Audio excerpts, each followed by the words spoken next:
This is Dr. Munir Umar with CS. Next is TCP, the Transmission Control Protocol. Unlike UDP, TCP is connection-oriented protocol. It creates a virtual connection between two TCPs to send data to hosts using TCPs to send data.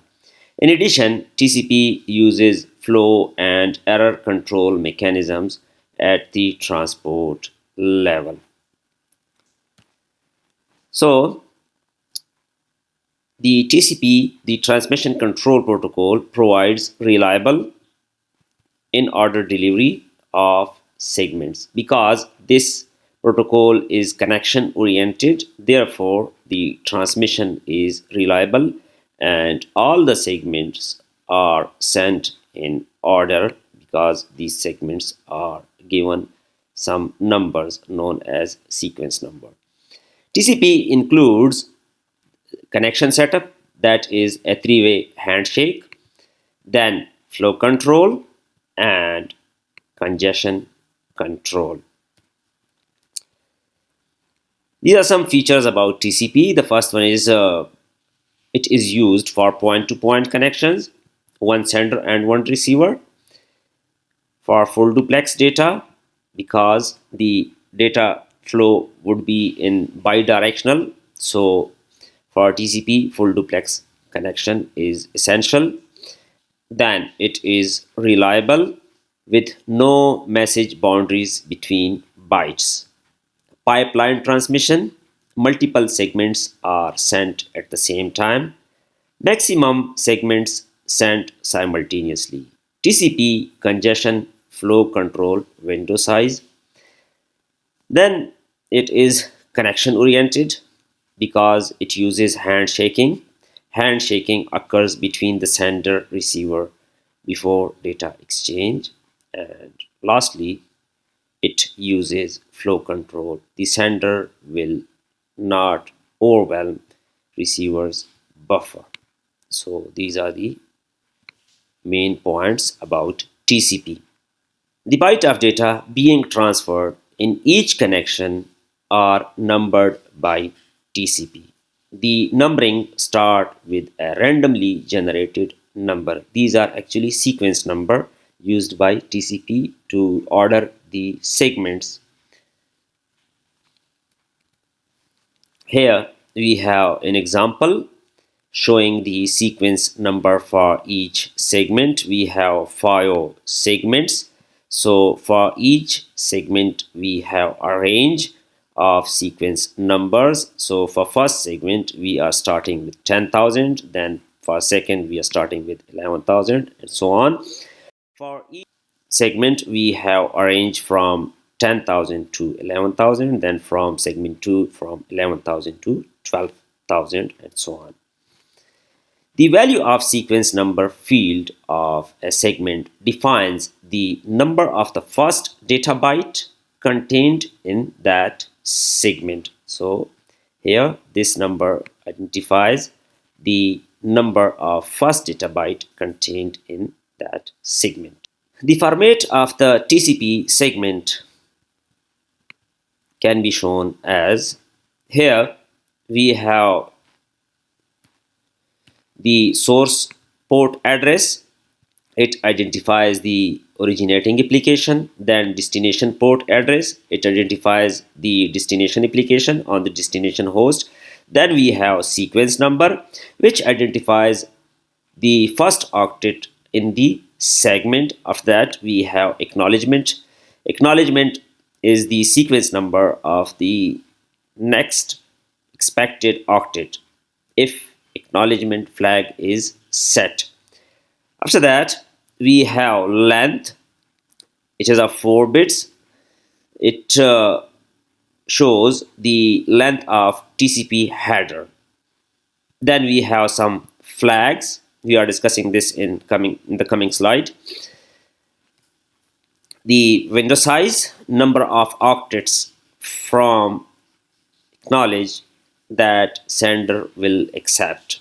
After that the checksum of 16-bit, which is the IP pseudocode header plus TCP header plus data used for error detection.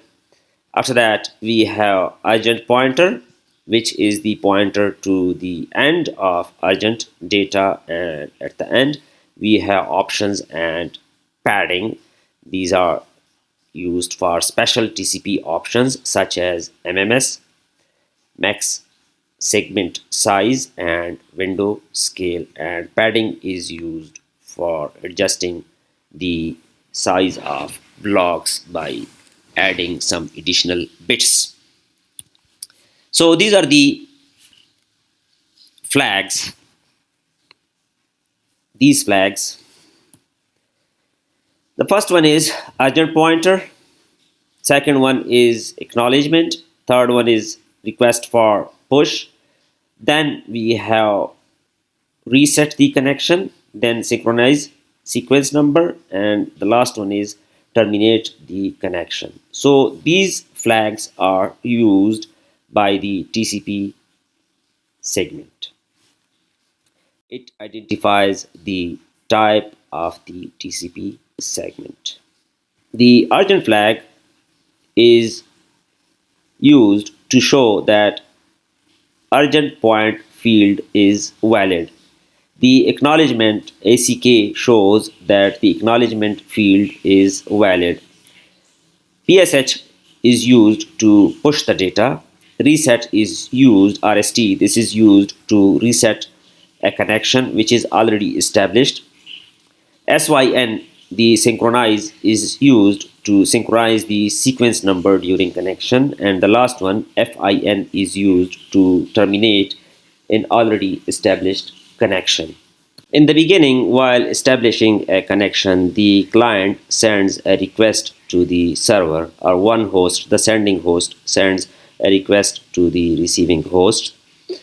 So it generates a random number for the sequence and set the acknowledge and synchronize flags in the TCP header, sends it to the receiver or the server. In response, the server generates a new sequence number. This would also be a random number, and acknowledges that previous sequence number by adding 1 with it. So it was received as 8000, so the acknowledgement would be 8001. It also sets the ACK and SYN flags in the response.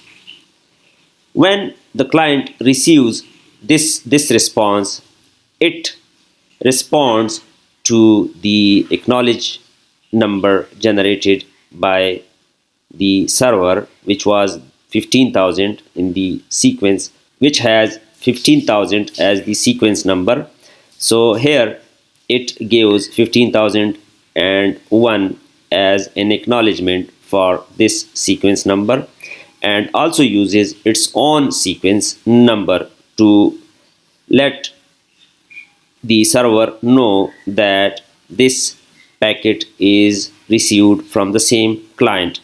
But this time it only sends the acknowledgement and does not send any SYN flag as on. So this whole procedure is known as three-way handshake. After this procedure, a proper connection is established between both the devices or both the hosts. And once this connection is established, this virtual connection is established, after that the client and server or both hosts can communicate with each other in a proper way. The SYN segment cannot carry data, but it consumes one sequence number. So here, if we look into this synchronization segment, it is using a sequence number, but it don't have any data here. The SYN plus ACK, the synchronization plus acknowledgement segment, cannot carry data, but does consume one sequence number. Again, it is consuming a sequence number for acknowledgement. And again, an acknowledgement segment, if carrying no data, consumes no sequence number. Now, if you look into this part, the sequence number is not used. This one is repeated again. So here, during data transfer, a sequence number is given, then acknowledgement number is also given, and the acknowledge flag and push flags are set, and data is attached with this segment. So the client can send multiple data segments to the server. Here we have two segments, and the server may send some data to the client in the same way by having its own acknowledgement and sequence numbers. In fact, the sequence number is used for this acknowledge. Then we have connection termination. Here the flag FIN, finish connection or terminate connection, is set by the client and give some sequence numbers and acknowledgement number and send it to the server, and the server acknowledge that FIN by setting the FIN flag and ACK flag. Once received this segment by the client, it responds with an ACK flag on, and after that the connection is terminated. The FIN segment consumes one sequence number if it does not carry data. Here FIN is also using a sequence number. The FIN plus ACK segment consumes one sequence number if it does not carry data. So here FIN plus ACK is also consuming a sequence number. Sliding window. A sliding window is used to make transmission more efficient as well as to control the flow of data so that the destination does not become overwhelmed with data. TCP sliding windows are byte oriented. TCP uses a sliding window to handle flow control. In this figure, the window spans a portion of the buffer containing bytes received from the process. The bytes inside the window are the bytes that can be in transit. They can be sent without worrying about the acknowledgement. The imaginary window has two walls, the right wall and the left wall. The window is opened, closed, and shrunk. These three activities are in the control of the receiver and depends on the congestion in the network. The sender must obey the commands of the receiver in this matter. Opening a window means moving the right wall to the right. This allows more new bytes in the buffer that are eligible for sending. Closing the window means moving the left wall to right. This means that some bytes have been acknowledged and the sender need not worry about them anymore. Shrinking the window means moving the right wall to the left. This is strongly discouraged and not allowed in some implementations because it means revoking the eligibility of some bytes for sending. This is a problem if the sender has already sent these bytes Note that the left wall cannot move to the left. This one cannot move to the left. It's not possible because this would revoke some of the previously sent acknowledgements. The size of window at one end is determined by the lesser of two values, the receiver window, this one, RWND, and congestion window, CWND. The receiver window is the value advertised by the opposite end in a segment containing acknowledgement. It is the number of bytes the other end can accept before its buffer overflows and data are discarded. The congestion window, the CWND, is a value determined by the network to avoid congestion. Let's consider an example for sliding window. The sender has sent up to 202. We assume that the congestion window is 20. In reality, this would be in thousands of bytes, but here we are considering it as of 20 bytes. The receiver has sent an acknowledgement number of 200 with a receiving window of 9 bytes. Again, this would be in thousand in real scenario. The number of sender window is the minimum of RWND and CWND, or we can say it would be 9 because we have 20 on one side and second one is 9, so we must take minimum of these two, so it would be 9 bytes. Bytes 200 to 202 are sent but not acknowledged. Bytes 203 to 208 can be sent without worrying about the acknowledgement. And beyond 208, bytes 209 and above cannot be sent. So here, if we look into this figure, these bytes are acknowledged. Actually, these were sent and now these are acknowledged by the receiver. So no worry about these bytes.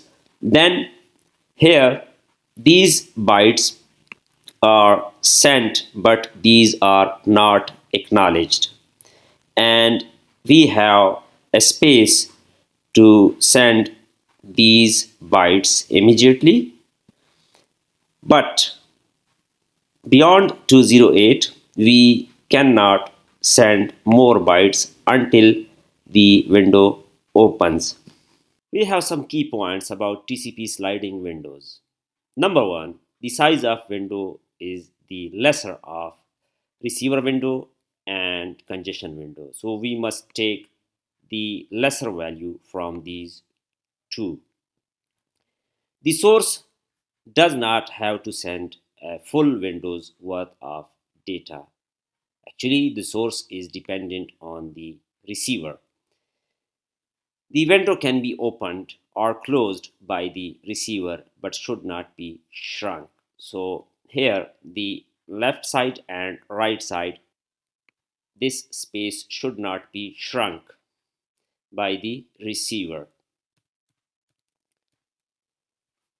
The destination can send an acknowledgement at any time as long as it does not result in a shrinking window. The receiver can temporarily shut down the window if needed, and the sender can always send a segment of 1 byte after the window is shut down. So these are the key points about TCP sliding windows.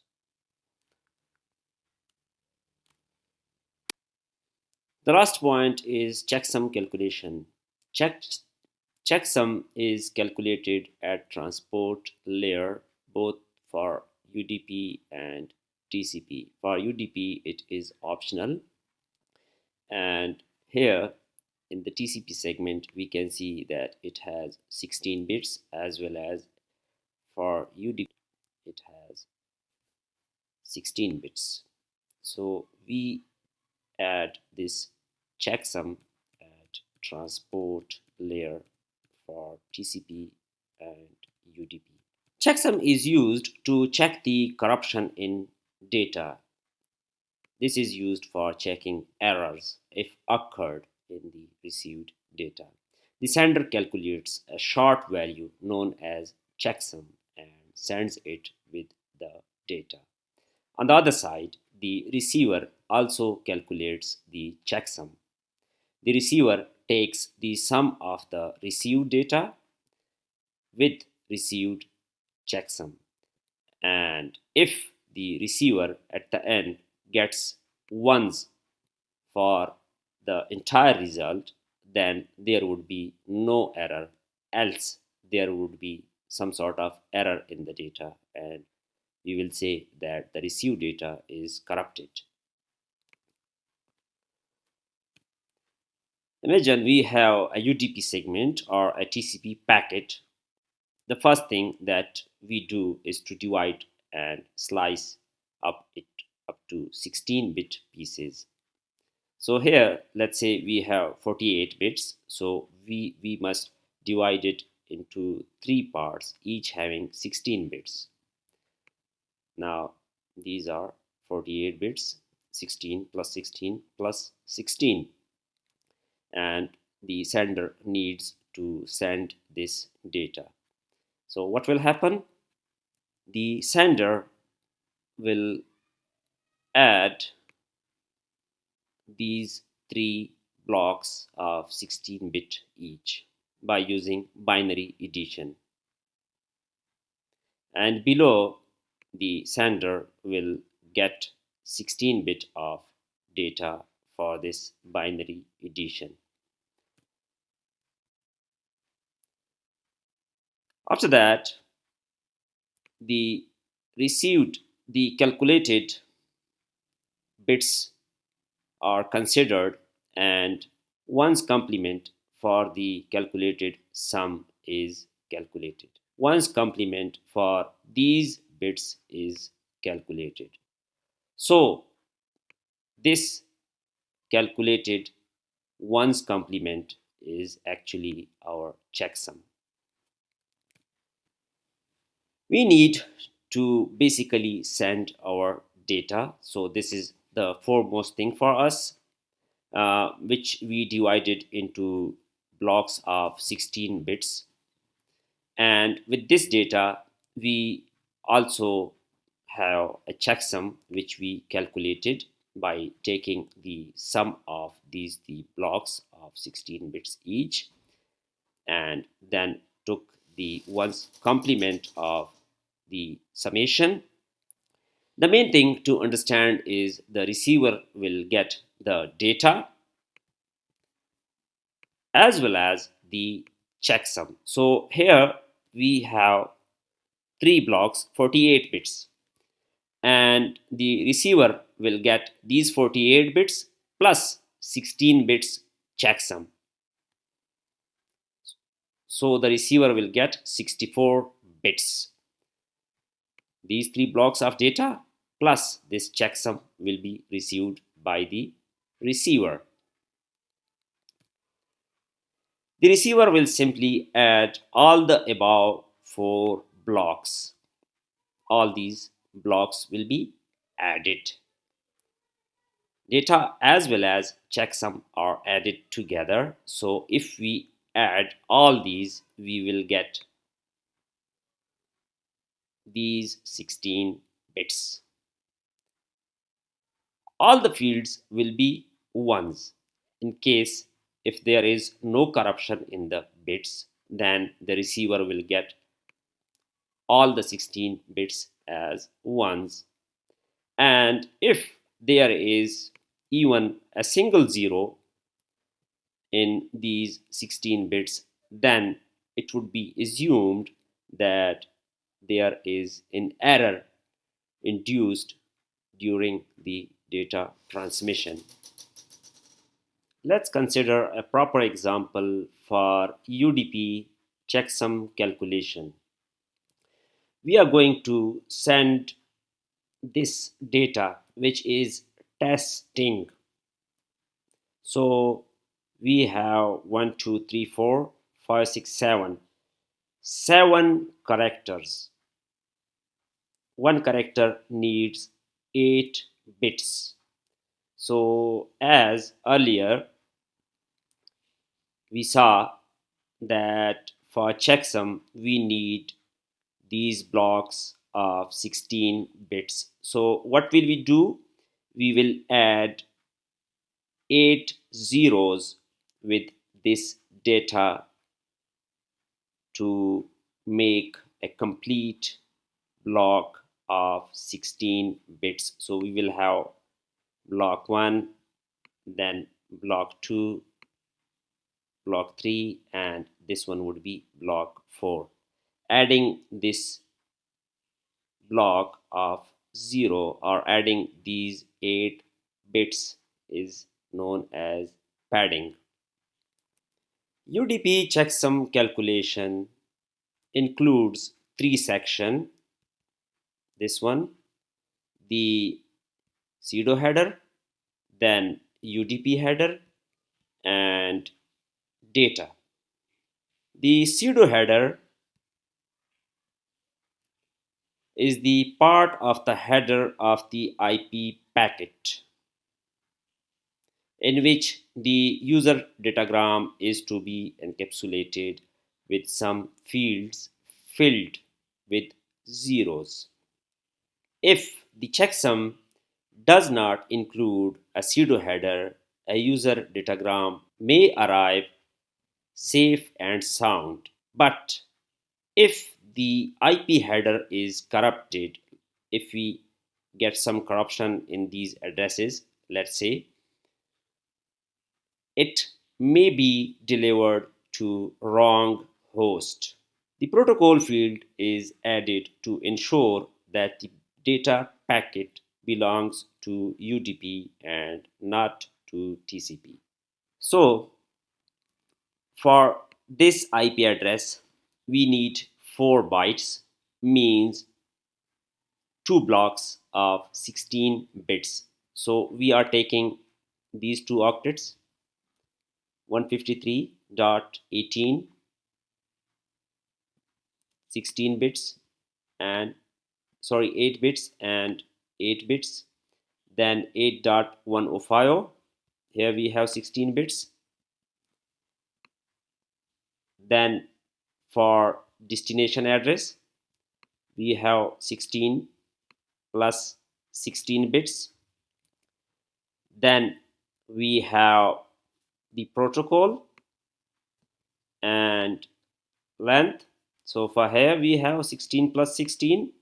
Also we padded some zeros. After that, port numbers, the port number of source as well as destination process. Then the length of UDP header, then the length in UDP header. After that, checksum, this one, and then we have the data. So if we calculate the binary sum of all these blocks of 16 bit each, we will get this sum. And if we take 1's complement of this sum, we will get this checksum. So at sending side, all these bits are sent along with this checksum, and on receiving side, all these bits and this checksum are added using binary sum. And if on the receiving side ones are computed, then we will say that there is no corruption in the data. Otherwise, the data would be corrupted. There were different topics, and details under these TCP and UDP. If you have any question, you can put your comments on the KCMS. Thank you.